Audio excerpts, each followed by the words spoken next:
સુરતી cold cocoa બનાવવા માટે આપણે 1 લીટર દૂધ લીધું છે, તેને પેનમાં લઈ લેશું અને તેને ગરમ કરવા રાખી દેશું. ત્યાં સુધીમાં આપણે એક સ્લરી તૈયાર કરી લેશું. તેના માટે આપણે બાઉલમાં 1/4 કપ દૂધ લેશું અને તેમાં 3 ટેબલસ્પૂન કોર્નફ્લોર એડ કરશું અને 4 ટેબલસ્પૂન કોકો પાવડર એડ કરશું અને લમ્સ ફ્રી આ રીતે સ્લરી તૈયાર કરી લેશું. તો આ રીતે દૂધમાં એક ઉફાણો આવી ગયો છે અને દૂધ પણ ઉકળીને અડધું થઈ ગયું છે. ત્યારબાદ તેમાં આપણે જે સ્લરી બનાવી હતી તે એડ કરતા જશું અને સ્પેચ્યુલાથી હલાવતા જશું અને સાથે સાથે આપણો કોલ્ડ કોકો એકદમ સરસ ચોકલેટી બને તે માટે આપણે ચોકલેટ કમ્પાઉન્ડ એડ કર્યું છે.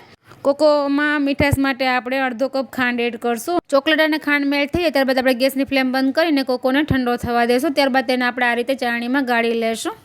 આ રીતે ગાળવાથી કોલ્ડ કોકો એકદમ સ્મૂથ અને સિલ્કી તૈયાર થશે. તો કોકોને આપણે ફ્રીજમાં ઠંડો કરી લેશું અને તેને ઠંડો સર્વ કરશું.